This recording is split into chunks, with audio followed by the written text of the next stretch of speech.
Hello ladies and gentlemen, and welcome back to another Minecraft video. In today's video, I want to work on my giant pathways on the sphere over there. But to do that, I need a whole bunch of green dye, which I did not get in the last episode like I had said I was going to do while making the Guardian farm because my cactuses were here and not growing. So right now I only have these 8 cactuses, and I'm going to use these 8 cactuses to make a giant cactus farm over in my industrial area. And I'm going to do that in the form of a time lapse starting right now.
All 4 layers of the cactus farm are now done, and I just have to wait for the cactus to grow for a while before I can stock up the entire farm, and it should start producing a good amount of cactus once it's completely stocked, because right now I just have half of the first layer, and it's repopulating itself fairly quickly.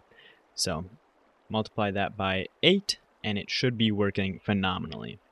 Now I just need some water paths, and my plan is to put it right in the middle of these two, because then when it comes down here, it should line up with the last one, and I'll only have to fill in this one side here. The cactus farm is finally stocked, and the water stream is going all the way over here, and has a shulker box loader on it to make shulker boxes of cactus. So now I just have to let this passively go up while I work on stuff around my base or do other things. So next is working on the pathways. So the first thing that I'm going to need is a whole bunch of glass. I already have all the prismarine I need, but glass is the next thing. And then after the glass, I need the green dye, obviously, from the cactuses, which will be working while I work on this other stuff, and the blue dye, which I'll just get from cornflowers or maybe lapis lazuli. Either way, blue dye is not hard to get. So I'm going to start work on these pathways, and I'll show you guys what it looks like when I have a little bit of it done so that you can get a general idea of what I'm planning here. One section of the first pathway is now done, and it is looking awesome. This is kind of the void feeling that I was talking about earlier. It kind of just disappears down below you and you can just barely see through it, which I really like. I may add in one more layer of glass, I'm not sure, because I like that being able to see through the glass like this, but I also want it to kind of feel like it just disappears down there.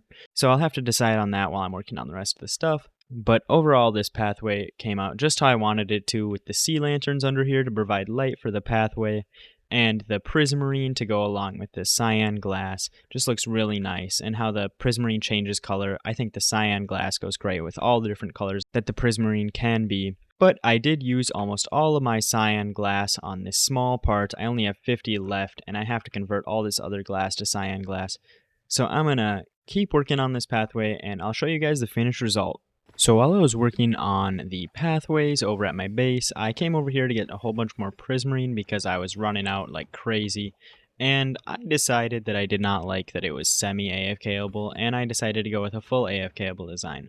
Because there was a couple problems where I was losing a lot of the prismarine on the last one, so I really switched it up, and it's kind of a mess, and I'm probably not ever going to fix it because it's just a farm for prismarine and it doesn't have to look nice. But basically how it works now is these guys just fall all the way down and die, and then they go on a water, and then their drops get pushed out by pistons back there, which then push the items into the water here, and these just keep them in, just in case they somehow survive.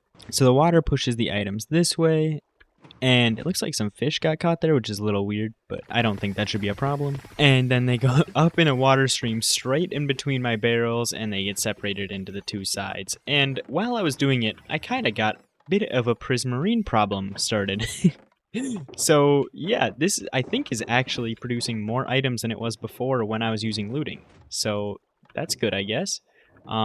I'm not really sure what the heck to do with all this prismarine though. I gotta get all this in shulker boxes or something because I have a lot. And I also used sea lanterns for most of the build because that's what I had in my inventory, and it was a mess. But now it seems to be working properly, and I'm just gonna AFK here for a while and get a whole bunch of prismarine, more than I've ever had before. And it should be pretty easy because I don't have to do anything now. Then I'll get back to working on the paths. They're about halfway done right now, and I've still got a ways to go. All 4 of the paths are now complete, and this took a long time. Much longer than I thought it was going to take. It also took way more blocks than I thought it would, which was crazy, because this took probably just as many blocks as the entire sphere and maybe one of the X's combined, which I was not expecting. But they were definitely worth it. They look so cool. And now I just want to add one more thing to this area, and that's a little circle going around the center that's going to be like the centerpiece of this whole sphere. So I'm going to get working on that, and I'll show you guys what it looks like. The centerpiece is now done, and I decided to just go with a small dark prismarine circle with some sea lanterns that almost look like they're crystals being held up by these little spikes going around them. I think that that just makes it look really awesome. So now, with that, the main walkways are done, and this is going to be the end of the video. So I want to thank y'all for watching. I hope you all enjoyed, and if you did, remember to like and subscribe, and I will see you next time.